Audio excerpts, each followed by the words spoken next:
ശബരിമല സ്വർണ്ണക്കൊള്ളക്കേസിൽ തിരുവിതാംകൂർ ദേവസ്വം ബോർഡിന്റെ മുൻ president N വാസുവിനെ ഇഡി വീണ്ടും ചോദ്യം ചെയ്യും. എൻ വാസുവിന്റെ മൊഴികളിലെ അവ്യക്തതയുണ്ടെന്നാണ് ഇഡി പറയുന്നത്.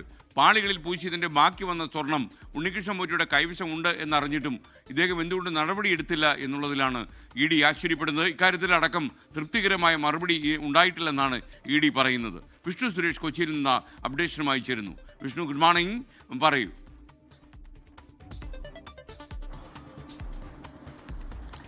Good morning. ഇന്നലെ 7 മണിക്കൂറോളമാണ് എൻ വാസുവിനെ എൻഫോഴ്സ്മെന്റ് ഡയറക്ടറേറ്റ് ശബരിമല സ്വർണ്ണക്കൊള്ളയുമായി ബന്ധപ്പെട്ട് ചോദ്യം ചെയ്തത്.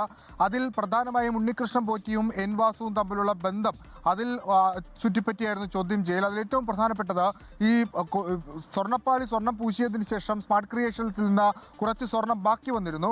പക്ഷേ ആ ബാക്കി വന്ന സ്വർണം ചട്ടപ്രകാരം ദേവസ്വം ബോർഡിനെ ഏൽപ്പിക്കേണ്ടതാണ്.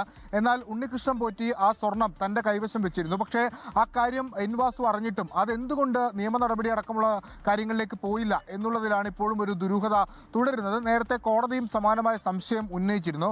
അതിൽ കൃത്യമായ മറുപടി നൽകാൻ എൻ വാസുവിന് ഇനിയും സാധിച്ചിട്ടില്ല എന്നാണ് എൻഫോഴ്സ്മെന്റ് ഡയറക്ടറിന്റെ ഒരു വിലയിരുത്തൽ. ആ പശ്ചാത്തലത്തിലാണ് എൻ വാസുവിനെ വീണ്ടും ചോദ്യം ചെയ്യാനുള്ള ഒരു തീരുമാനത്തിലേക്ക് ഇപ്പോൾ എൻഫോഴ്സ്മെന്റ് ഡയറക്ടറേറ്റ് എത്തിയിട്ടുള്ളത്. ഒപ്പം തന്നെ ശബരിമല സ്വർണ്ണക്കൊള്ളയുമായി ബന്ധപ്പെട്ട് ഏതെങ്കിലും തരത്തിലുള്ള സാമ്പത്തിക ലാഭം എൻ വാസുവിന് ലഭിച്ചിട്ടുണ്ടോ എന്ന സംശയവും അന്വേഷണ സംഘത്തിന് ഇഡിക്ക് ഉണ്ട്. അതുകൂടി സാധൂകരിക്കേണ്ടതുണ്ട്. ആ പശ്ചാത്തലത്തിൽ എൻ വാസുവിന്റെ ബാങ്ക് അക്കൗണ്ടുകളൊക്കെ വിശദമായി പരിശോധിച്ച ശേഷമായിരിക്കും വീണ്ടും ചോദ്യം ചെയ്യാൻ വിളിച്ചു വരുത്തുക എന്നാണ് നമ്മൾ മനസ്സിലാക്കുന്നത്. ഇന്ന് സ്വർണ്ണക്കൊള്ളയുമായി ബന്ധപ്പെട്ട ഏറ്റവും പ്രധാനപ്പെട്ട നടപടി തന്ത്രി ഇന്ന് ഇഡി ഓഫീസിൽ ഹാജരായേക്കുമെന്നാണ്. ഇന്ന് ഹാജരാകാനാണ് ആവശ്യപ്പെട്ടിട്ടുള്ളത്. ഒരുപക്ഷെ അദ്ദേഹം ഇന്ന് എത്തിയേക്കുമെന്നാണ് ലഭ്യമാകുന്ന വിവരം. ലോകത്തെവിടെയായാലും ഏത് സമയത്തും 24 വാർത്തകളും ഓഗ്മെന്റഡ് റിയാലിറ്റി പാക്കേജുകളും എക്സ്പ്ലെയിനറുകളും വിശദമായി കാണാൻ ഞങ്ങളുടെ യൂട്യൂബ് ചാനൽ നിങ്ങൾക്ക് സബ്സ്ക്രൈബ് ചെയ്യാം.